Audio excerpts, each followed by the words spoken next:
Moby Dick by Herman Melville. Chapters 22 through 25. Chapter 22. Merry Christmas. At length, towards noon, upon the final dismissal of the ship's riggers, and after the Pequod had been hauled out from the wharf, and after the ever-thoughtful Charity had come off in a whale-boat, with her last gift, a nightcap for Stubb, the second mate, her brother-in-law, and a spare Bible for the steward. After all this, the two captains, Peleg and Bildad, issued from the cabin, and turning to the chief mate, Peleg said, "Now, Mr. Starbuck, are you sure everything is all right? Captain Ahab is all ready. Just spoke to him. Nothing more to be got from shore, eh? Well, call all hands, then. Muster 'em aft here, blast 'em."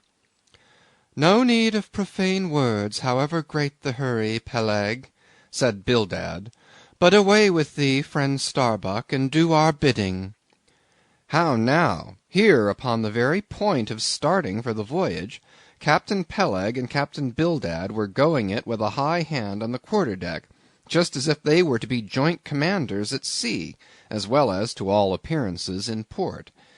And as for Captain Ahab, no sign of him was yet to be seen. Only, they said, he was in the cabin. But then the idea was, that his presence was by no means necessary in getting the ship under way, and steering her well out to sea.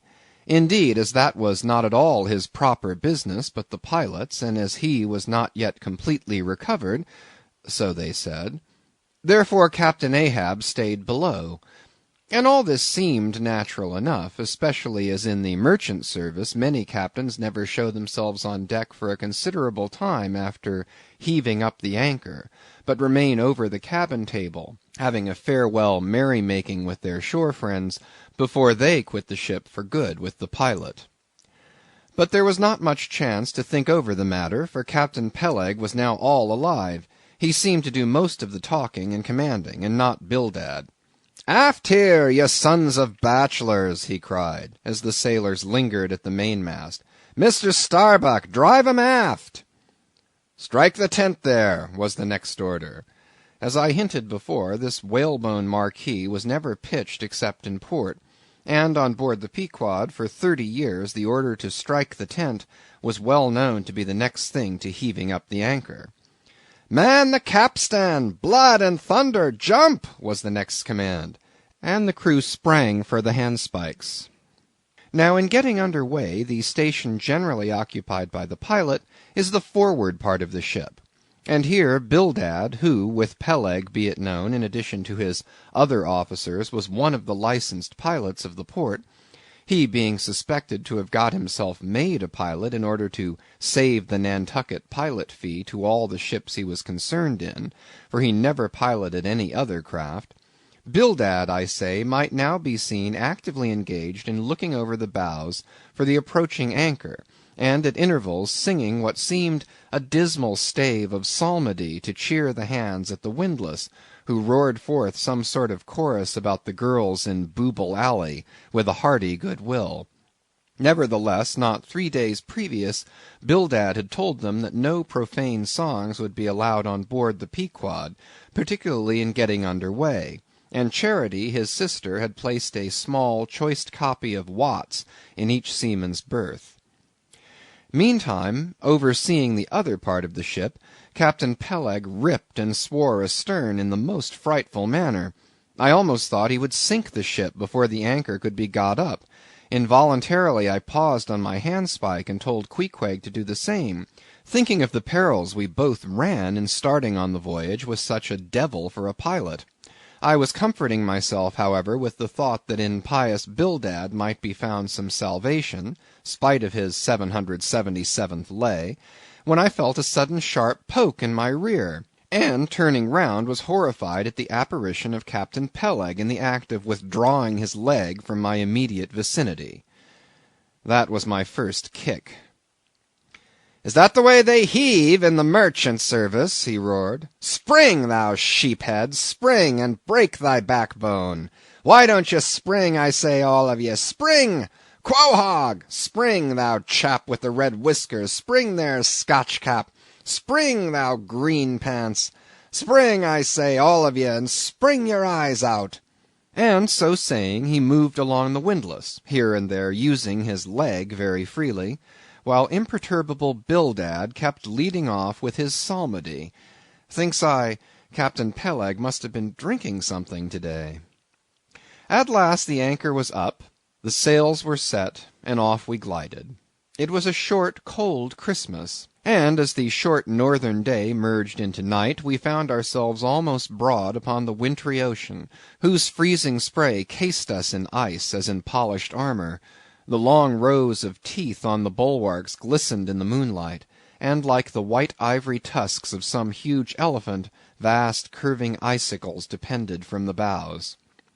Lank Bildad, as pilot, headed the first watch, and ever and anon, as the old craft deep-dived into the green seas, and sent the shivering frost all over her, and the winds howled, and the cordage rang, his steady notes were heard.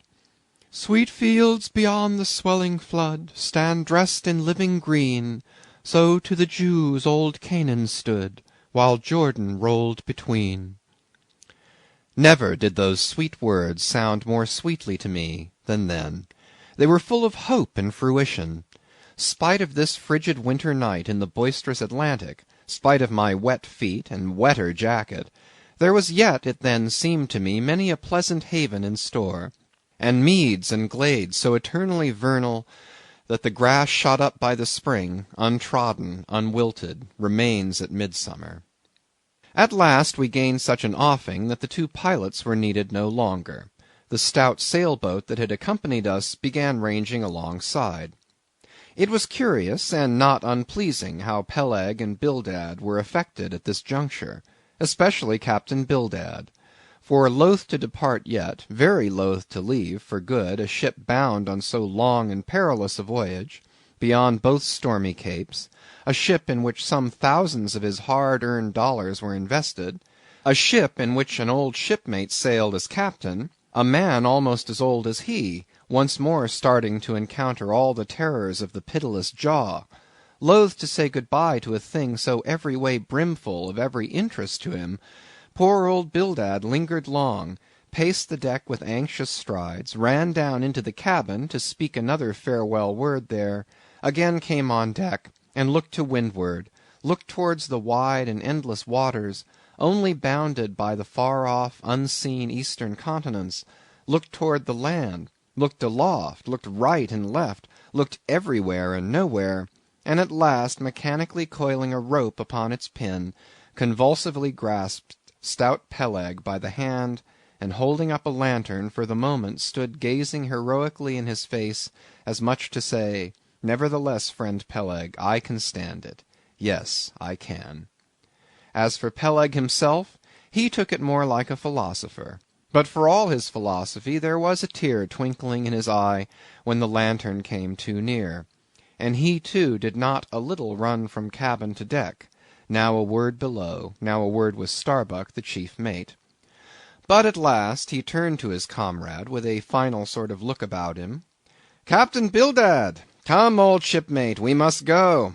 Back the main-yard there. Boat ahoy! Stand by to come close alongside now. Careful, careful. Come, Bildad, boy, say your last. Luck to ye, Starbuck. Luck to ye, Mr. Stubb. Luck to ye, Mr. Flask. Good-bye, and good luck to ye all. And this day 3 years I'll have a hot supper smoking for ye in old Nantucket. Hurrah and away!" "God bless ye, and have ye in his holy keeping, men," murmured old Bildad almost incoherently. "I hope you'll have fine weather now, so that Captain Ahab may soon be moving among ye. A pleasant sun is all he needs, and you'll have plenty of them in the tropic voyage ye go. Be careful in the hunt, ye mates. Don't stave the boats needlessly, ye harpooneers. Good white cedar plank is raised full 3% within the year. Don't forget your prayers, either. Mr. Starbuck, mind that cooper don't waste the spare staves. Oh, the sail needles are in the green locker. Don't whale it too much on the Lord's days, men. But don't miss a fair chance, either. That's rejecting heaven's good gifts. Have an eye to the molasses tierce, Mr. Stubb. It was a little leaky, I thought. If ye touch at the islands, Mr. Flask, beware of fornication. Good-bye, good-bye. Don't keep that cheese too long down in the hold, Mr. Starbuck, it'll spoil. Be careful with the butter, 20 cents the pound it was, and mind ye if— Come, come, Captain Bildad, stop palavering, away! And with that Peleg hurried him over the side, and both dropped into the boat. Ship and boat diverged, the cold, damp night breeze blew between, a screaming gull flew overhead, the two hulls wildly rolled, we gave 3 heavy-hearted cheers, and blindly plunged, like fate, into the lone Atlantic. Chapter 23. The Lee Shore. Some chapters back one Bulkington was spoken of, a tall, new-landed mariner encountered in New Bedford at the inn. When on that shivering winter's night the Pequod thrust her vindictive bows into the cold, malicious waves, who should I see standing at her helm but Bulkington? I looked with sympathetic awe and fearfulness upon the man, who in midwinter just landed from a 4 years' dangerous voyage, could so unrestingly push off again for still another tempestuous term. The land seemed scorching to his feet. Wonderfulest things are ever the unmentionable. Deep memories yield no epitaphs. This 6-inch chapter is the stoneless grave of Bulkington. Let me only say that it fared with him as with the storm-tossed ship that miserably drives along the leeward land.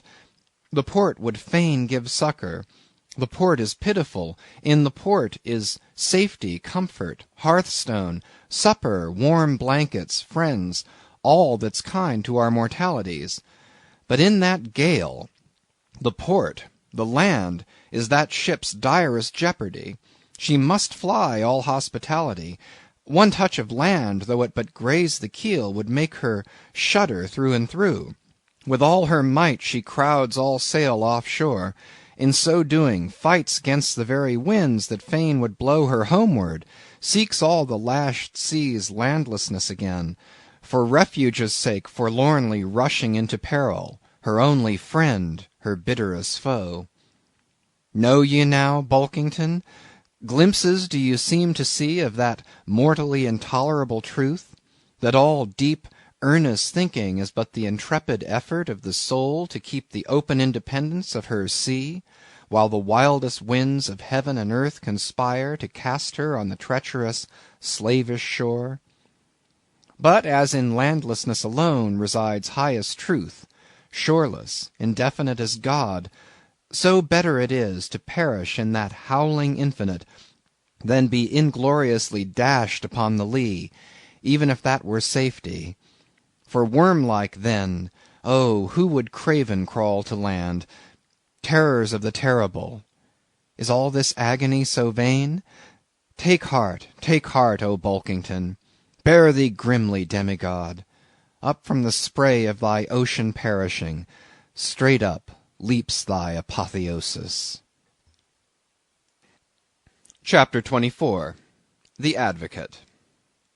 As Queequeg and I are now fairly embarked in this business of whaling, and as this business of whaling has somehow come to be regarded among landsmen as a rather unpoetical and disreputable pursuit, therefore I am all anxiety to convince you, ye landsmen, of the injustice hereby done to us hunters of whales. In the first place, it may be deemed almost superfluous to establish the fact, that among people at large the business of whaling is not accounted on a level with what are called the liberal professions. If a stranger were introduced into any miscellaneous metropolitan society, it would but slightly advance the general opinion of his merits were he presented to the company as a harpooneer, say. And if in emulation of the naval officers he should append the initials S.W.F., sperm whale fishery, to his visiting card, such a procedure would be deemed preeminently presuming and ridiculous. Doubtless one leading reason why the world declines honouring us whalemen is this: they think that at best our vocation amounts to a butchering sort of business, and that when actively engaged therein we are surrounded by all manner of defilements. Butchers we are, that is true. But butchers also, and butchers of the bloodiest badge, have been all the martial commanders whom the world invariably delights to honor. And as for the matter of the alleged uncleanliness of our business, you shall soon be initiated into certain facts, hitherto pretty generally unknown, and which, upon the whole, will triumphantly plant the sperm whale ship at least among the cleanliest things of this tidy earth. But even granting the charge in question to be true, what disordered slippery decks of a whale ship are comparable to the unspeakable carrion of those battlefields from which so many soldiers return to drink in all ladies' plaudits? And if the idea of peril so much enhances the popular conceit of the soldier's profession, let me assure you that many a veteran who has freely marched up to a battery would quickly recoil at the apparition of the sperm whale's vast tail, fanning into eddies the air over his head. For what are the comprehensible terrors of man compared with the interlinked terrors and wonders of God? But though the world scouts at us whale hunters, yet does it unwittingly pay us the profoundest homage, yea, an all abounding adoration. For almost all the tapers, lamps, and candles that burn round the globe, burn, as before so many shrines, to our glory. But look at this matter in other lights. Weigh it in all sorts of scales. See what we whalemen are, and have been. Why did the Dutch in De Witt's time have admirals of their whaling fleets? Why did Louis XVI of France, at his own personal expense, fit out whaling ships from Dunkirk, and politely invite to that town some score or two of families from our own island of Nantucket? Why did Britain, between the years 1750 and 1788, pay her whalemen in bounties of upwards of £1,000,000? And lastly, how comes it that we whalemen of America now outnumber all the rest of the banded whalemen in the world, sail a navy of upwards of 700 vessels, manned by 18,000 men, yearly consuming $4,000,000 of dollars, the ship's worth at the time of sailing $20,000,000, and every year importing into our harbors a well-reaped harvest of $7,000,000? How comes all this, if there be not something puissant in whaling? But this is not the half. Look again. I freely assert that the cosmopolite philosopher cannot, for his life, point out one single peaceful influence which within the last 60 years has operated more potentially upon the whole broad world, taken in one aggregate, than the high and mighty business of whaling. One way and another it has begotten events so remarkable in themselves, and so continuously momentous in their sequential issues, that whaling may well be regarded as that Egyptian mother who bore offspring themselves pregnant from her womb. It would be a hopeless, endless task to catalogue all these things. Let a handful suffice. For many years past the whale ship has been the pioneer in ferreting out the remotest and least known parts of the earth. She has explored seas and archipelagos which had no chart, where no Cook or Vancouver had ever sailed. If American and European men of war now peacefully ride in once savage harbors, let them fire salutes to the honor and glory of the whale ship, which originally showed them the way, and first interpreted between them and the savages. They may celebrate as they will the heroes of exploring expeditions, your Cooks, your Krusensterns, but I say that scores of anonymous captains have sailed out of Nantucket that were as great and greater than your Cook and your Krusenstern. For in their succourless empty-handedness, they, in the heathenish sharked waters and by the beaches of unrecorded javelin islands, battled with virgin wonders and terrors that Cook with all his marines and muskets would not willingly have dared. All that is made such a flourish of in old South Sea voyages, those things were but the lifetime commonplaces of our heroic Nantucketers. Often adventures which Vancouver dedicates 3 chapters to, these men accounted unworthy of being set down in the ship's common log. Ah, the world! Ah, the world! Until the whale fishery rounded Cape Horn, no commerce but colonial, scarcely any intercourse but colonial, was carried on between Europe and the long line of the opulent Spanish provinces on the Pacific coast. It was the whalemen who first broke through the jealous policy of the Spanish crown touching those colonies, and, if space permitted, it might be distinctly shown how from those whalemen at last eventuated the liberation of Peru, Chile, and Bolivia from the yoke of old Spain, and the establishment of eternal democracy in those parts. That great America on the other side of the sphere, Australia, was given to the enlightened world by the whalemen. After its first blunder-born discovery by a Dutchman, all other ships long shunned those shores as pestiferously barbarous, but the whale ship touched there. The whale ship is the true mother of that now mighty colony. Moreover, in the infancy of the first Australian settlement, the emigrants were several times saved from starvation by the benevolent biscuit of the whale ship luckily dropping an anchor in their waters. The uncounted isles of all Polynesia confess the same truth, and do commercial homage to the whale ship that cleared the way for the missionary and the merchant, and in many cases carried the primitive missionaries to their first destinations. If that double-bolted land, Japan, is ever to become hospitable, it is the whale ship alone to whom the credit will be due, for already she is on the threshold. But if, in the face of all this, you still declare that whaling has no aesthetically noble associations connected with it, then I am ready to shiver 50 lances with you there, and unhorse you with a split helmet every time. The whale has no famous author, and whaling no famous chronicler, you will say. The whale no famous author, and whaling no famous chronicler? Who wrote the first account of our Leviathan? Who but mighty Job? And who composed the first narrative of a whaling voyage? Who but no less a prince than Alfred the Great, who with his own royal pen took down the words from Other, the Norwegian whale hunter of those times, and who pronounced our glowing eulogy in Parliament? Who but Edmund Burke? True enough, but then whalemen themselves are poor devils. They have no good blood in their veins. No good blood in their veins! They have something better than royal blood there. The grandmother of Benjamin Franklin was Mary Morrell, afterwards by marriage Mary Folger, one of the old settlers of Nantucket, and the ancestress to a long line of Folgers and harpooneers, all kith and kin to the noble Benjamin, to this day darting the barbed iron from one side of the world to the other. Good again, but then all confess that somehow whaling is not respectable. Whaling not respectable? Whaling is imperial. By the old English statutory law, the whale is declared a royal fish. Oh, that's only nominal. The whale himself has never figured in any grand, imposing way. The whale never figured in any grand, imposing way!